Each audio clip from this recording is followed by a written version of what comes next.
Shalom, shalom, shalom. Selamat pagi saudara, ini habis doa pagi dan Tuhan mengingatkan saya untuk menyampaikan ini ya, yaitu masalah pertama, seseorang itu kalau membutuhkan atau perlu sesuatu, dia akan berjuang mati-matian untuk mencari yang dia butuhkan itu jalan keluarnya seperti apa yang ia perlukan itu supaya tercapai sesuai dengan keinginannya ya. Itu yang pertama ya.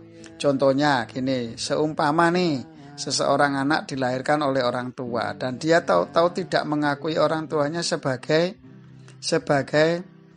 orang tuanya, kira-kira itu anak itu berarti tidak memerlukan orang tua.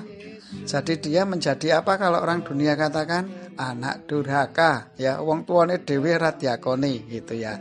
Apalagi kalau saya sekilas sering nonton sinetron ya, pada saat sekelipat di televisi itu makna rohaninya saya luar biasa ini. Ini anak sudah kaya, anaknya orang tuanya miskin, gak diakui bahwa itu orang tuanya. Wah, ini luar biasa ini ya.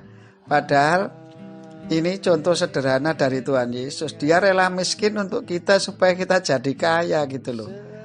Tapi kita tidak pernah merasa perlu Tuhan. Nah, saudara dan saya coba sekarang koreksi ya.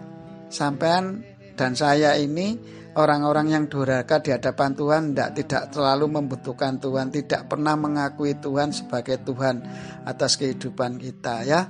Itu gimana saudara? Ya, jawab sendiri dan tanya sendiri ya toh sama Tuhan nanti ya.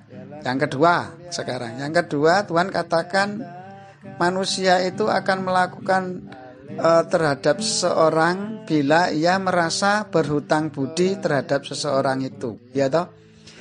Jikalau saya ditolong oleh seseorang, maka kadang kita nggak mau merasa berhutang budi sama mereka, makanya kita membalas kebaikan mereka dengan kebaikan kita ya toh. Sama seperti Tuhan Yesus telah berkorban untuk kita, memberikan nyawanya untuk kita supaya kita lepas dari dosa dan supaya kita diampuni dosanya. Bagaimana kita sekarang? Saya tanya jenengan dan saya, masing-masing kita tanya dalam hati, Tuhan, sudahkah aku menghargai pengorbananmu sebagai aku utang budi sama Engkau Tuhan?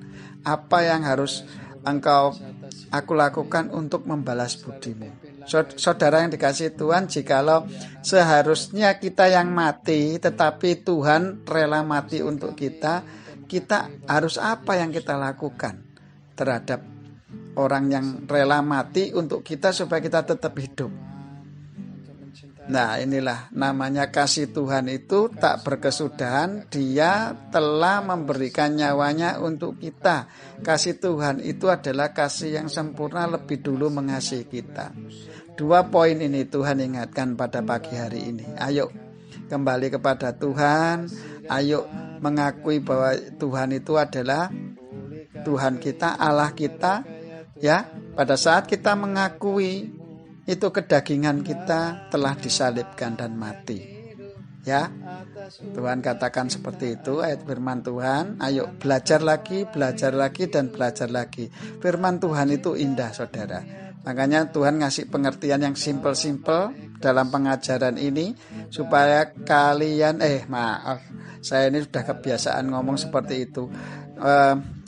Saudara seiman, ayo kembali ke Tuhan ya toh. Kamu harus memerlukan Tuhan. Kamu pasti memerlukan Tuhan. Kamu butuh Tuhan ya toh.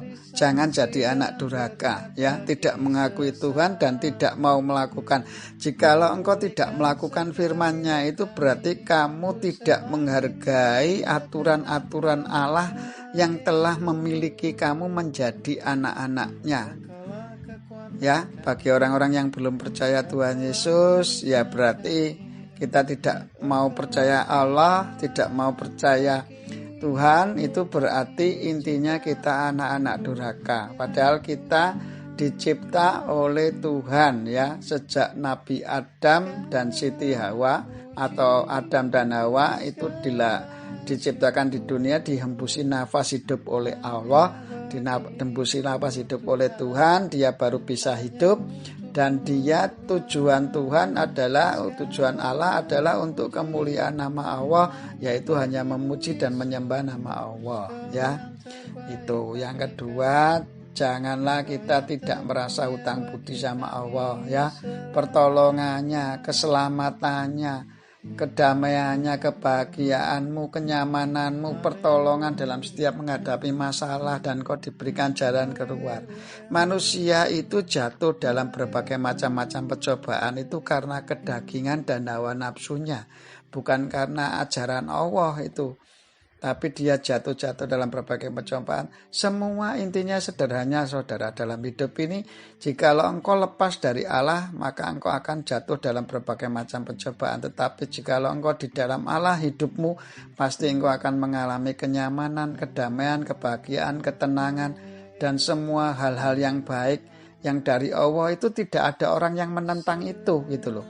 Orang akan melihat kamu, oh ya memang orangnya begitu gitu ya. Lah, kadang kelemahan kita juga sebagai orang-orang percaya Tuhan itu sering melihat masa lalu seseorang. Nah, ini yang salah di situ. Melihat masa lalu, padahal sekarang sudah orang yang sudah bertobat itu kehidupannya sudah berubah 180 derajat, ya.